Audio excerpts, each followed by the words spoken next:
have a look here. Will that work? No, that's not working. I have to do this. Aboriginal artwork is believed to be the oldest continuing tradition of art in the world. So I will show you the website. I've never been there. I don't know if it's worth it, but it's on the coffee cup, so I may as well show it to you. www.ccab.net.au. So they've now unintentionally become the sponsor. No, they are not the sponsor. I just saw it on the cup, so g'day. The rain is stunning. I carry 3 umbrellas, and just to let you know, all of the 3 umbrellas are in the car. So to get to the car, I have no umbrellas. This is a lesson in mathematics. What's 3 umbrellas plus car? No umbrella.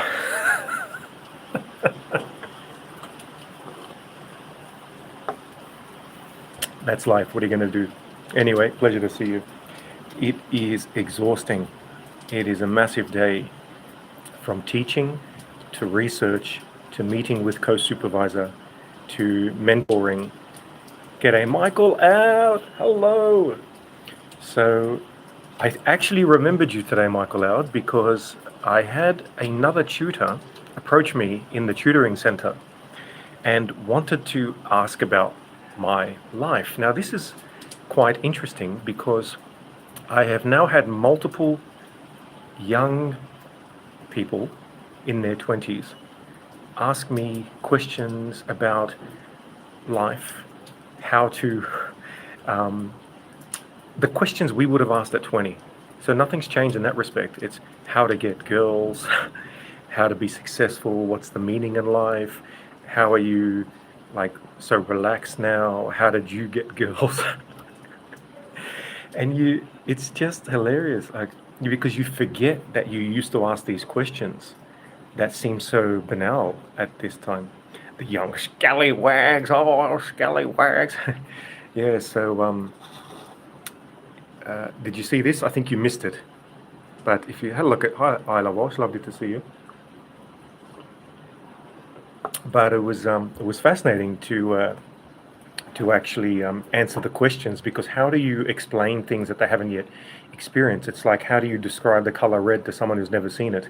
And there is no way to truly understand it separate to describing it as an electromagnetic wave with a certain wavelength, apart from the physical experience. So all I can share with them is how I experience things and what was normal, and thank you, what felt normal, to sort of let them know that it's okay, g'day Pippin Moog, to go through crap and have not know what you're doing on dates, and trying to do something right that could go wrong, but that same thing could actually go right with another person you meet. So you can't necessarily you just say you didn't get girls. I actually did start by saying that. I said, look, I realized over many years of many relationships that I was the problem.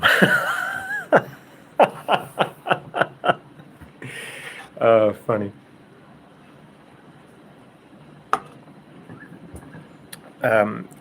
But someone's holding a message for review. Amen.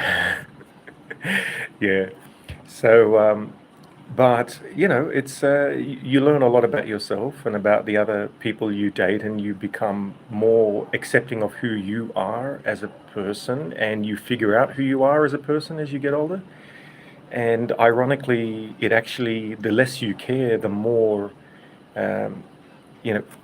successful by that metric you become. But you actually are not interested in that metric, I find. And I can't talk for any other people, but for me now, what was more successful is being able to understand myself and the person with whom I'm in a relationship, and that they, vice versa, have that same goal. And we try to figure each other out, figure out our meta patterns before we trigger each other. What are our weak points? Where does the cycle start of where you can clash? What do you want in life? Do you want something long term? Not. So, but I think I actually said to him, I said, if I went back and was 20 again, I'd probably make the same mistakes because of that need at that age to have to sort of be the best, and I'm gonna have the best partner, and I'm gonna travel the world and change the world. All those sort of type of that. It's a very positive energy, and it's lovely. But of course, it can also be dangerous when misdirected, as we know.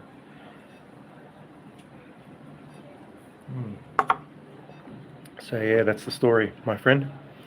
So I had a lovely meeting with my supervisor, and it's sounds like you have a fairly rational answer. Fairly, yeah. I think it's more that they're asking the wrong question. And when I say wrong, we know that where we move in any space, whether it's moral space or maturity space or information, wisdom space, we only move in the direction where our questions orientate us in the first place. So the real question is, which question am I asking? And why am I asking that question? What is the need that falls outside of my conscious awareness that is giving rise to me wanting to ask this question? And I remember one student asked me, because I told them how many hours you have to spend to study maths to actually like do well in the course. And the student said to me, but how can I go clubbing? And it's a hilarious question, because it's true. If you're 20 and you want to go clubbing, you're like, how do I go clubbing if I need to study all Saturday and all Sunday? But the reason we're asking that question is because of the need to go clubbing, which itself is based on another need that one no longer seems to have over a period of time. Because I always wondered, why were clubs always filled with people at the max age 30? Now I know why. It's just not as interesting. When you get older, you make sacrifices. Look, I'll tell you, I study about 70 hours a week, and I know myself that at 20 I would never have done that. I was so keen to want to, get a girlfriend and, drive a nice car, and I don't know, just try to be accepted by someone or something, or in some community or whatever. And you sort of anchor your identity outside of yourself. And then you just reach this point, I find anyway, that you just become content with who you are. And you're still single. No, actually, I'm not. But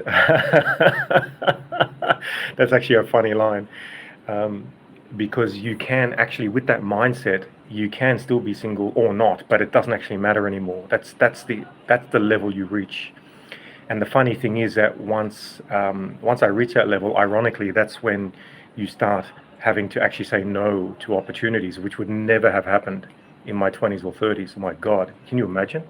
It'd be like a guy's dream to say yes to every person out there. The demonic devil is Cardi B. We need better role models. I did so many things in pursuit of some type of relationship. So you've built up a relationship with your hand. That's hilarious. That sounds like every male at 12. Oh, that's hilarious. Anyway, my coffee's nearly finished. That was fun. There's some really good points. Maka says we need better role models. It's interesting that we choose certain role models and why that happens. And it's sort of like when you design a society around certain metrics, you're going to end up with certain role models. And there are variables that can tune that, but the problem is not the role model, it's why certain role models arise. Why do they emerge as opposed to others? You grown, still not broken that. Well, I got to say, Bam Bam, I admire your honesty. I quite respect that. I would recommend people tune into Michael Aud on TikTok. He's got some amazing scenery. And to the other guys, it was great comments and funny. So we'll talk to you, bro, next time. Take one smack at a time.